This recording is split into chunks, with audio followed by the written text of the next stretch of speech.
Viral ngayon sa social media matapos ng batikusin ng mga netizens si Julian San Jose kaugnay sa kontrobersyal niyang pagtatanghal sa loob ng isang simbahan sa Occidental Mindoro. Marami ngang nakapanood ang pumuna at labis na nadismaya habang ito ay bigay todong kumakanta ng Dancing Queen.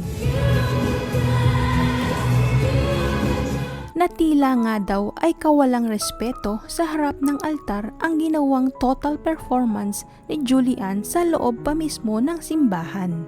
Ang nasabing event ay bahagi ng Concert for a Cause na tinawag na Heavenly Harmony o Harana para kay Maria. Marami nga ang nagtatanong kung ito daw ba ay masasabing kasalanan. Sino ba ang dapat nasisihin? Posible bang mapatawan ng persona non grata si Julian San Jose? Halika at ating alamin ang buong detalye.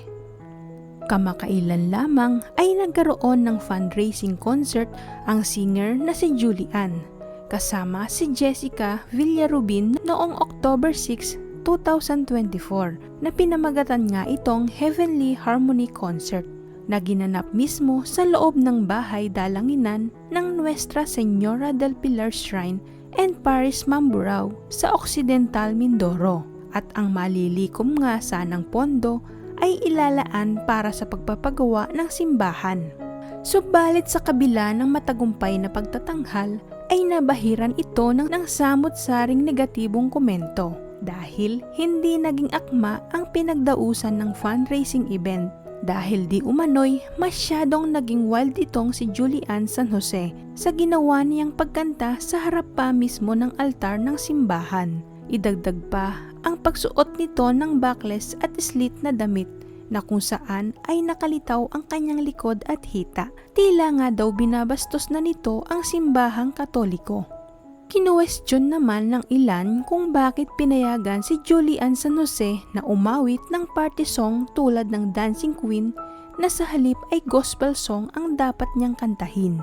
At sa aking pagsasaliksik sa isang Catholic website ay napag-alaman kong ayon sa Catholic rules sa isang canon law ang mga awitin na patungkol sa worship of God at ang mga kanta na hindi patungkol sa simbahan or ordinary song ay dapat na ginaganap sa ibang lugar or kung sakali man na ito ay ginanap sa simbahan ay parang magiging rental venue na lang ang simbahan na hindi dapat pinapahintulutan. At dapat nating tandaan, ang simbahan ay isang sagradong lugar. Tayo ay nagtutungo ng nakabihis ng maayos na may respeto sa ating poong may kapal na lumikha at tayo ay taimtim na nananalangin.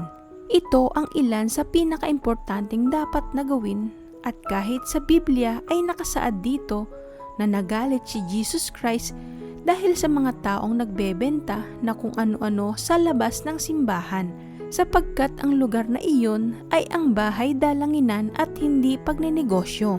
Kaya naman minarapat ng kapuso singer-actress na magsalita patungkol sa kaliwat ka ng pambabatikos sa kanya sa social media.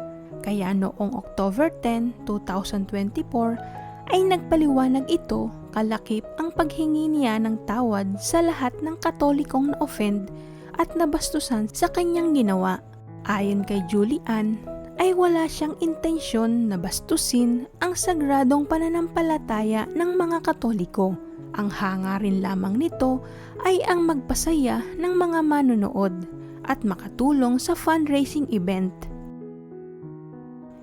Paliwanag ng ilang taong malapit kay Julian na bago daw pumunta sa naturang event ay pina-approve daw nila lahat ito sa organizer ng concert.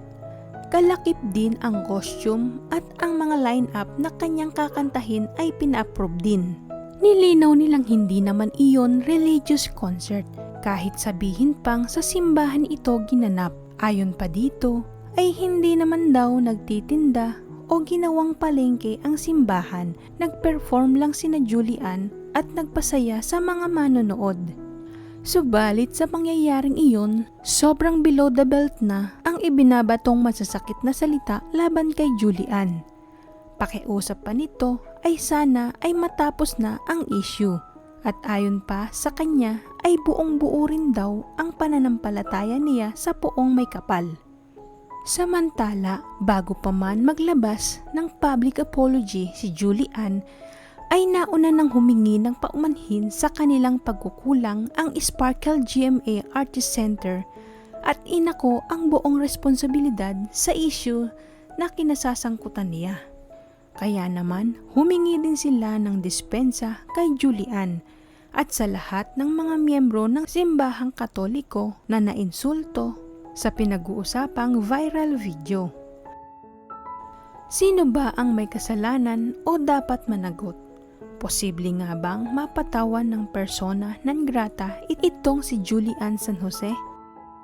Ayon sa inilabas na statement ng kura paroko na si Father Carlito Main Dimaano, buong kababaang loob po akong humihingi ng kapatawaran sa lahat ng nasaktan mula sa mga pagkakamaling nasaksihan sa Heavenly Harmony Concert na ginanap sa Nuestra Señora del Pilar Shrine and Parish noong ika-6 ng Oktubre 2024. Inaamin ko pong may mga mali kaming desisyon ukol dito. Inaako ko po ang lahat ng mga pagkakamaling ito. Isang secular concert ang naganap sa loob ng simbahan. Tinatanggap ko pong ito ay nakasakit sa damdamin ng mga mananampalataya. Humihingi po ako ng tawad sa mga naimbitahan po naming nagtanghal, Julian San Jose at Jessica Villarubin na nakatanggap ng mga hindi kaaya-ayang komento. Humihingi po ako ng tawad sa aking mahal na obispo, Pablito Martinez Tagura, SVD, DD. Humihingi din po ako ng tawad. Hindi ko po naingatan ang inyong pangalan dahil dito. Natuto po ako ng lubos sa pangyayaring ito. Kung maibabalik ko lang po ang panahon, di din sana'y naikatuparan ang tama at wagas ang gawaing ito na may alay kay Maria. Ipinapangako ko pong hindi na mauulit ang nangyaring ito. Malinaw sa paliwanag ng kura paroko na walang kasalanan itong si Julian San Jose.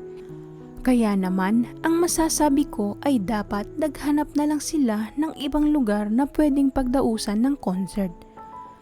Bagamat napakaganda ng hangarin nila para sa simbahan, pero kung wala namang space, sana ay iniakma na lang nila ang awitin at pananamit alinsunod sa pagrespeto sa patakaran ng simbahan.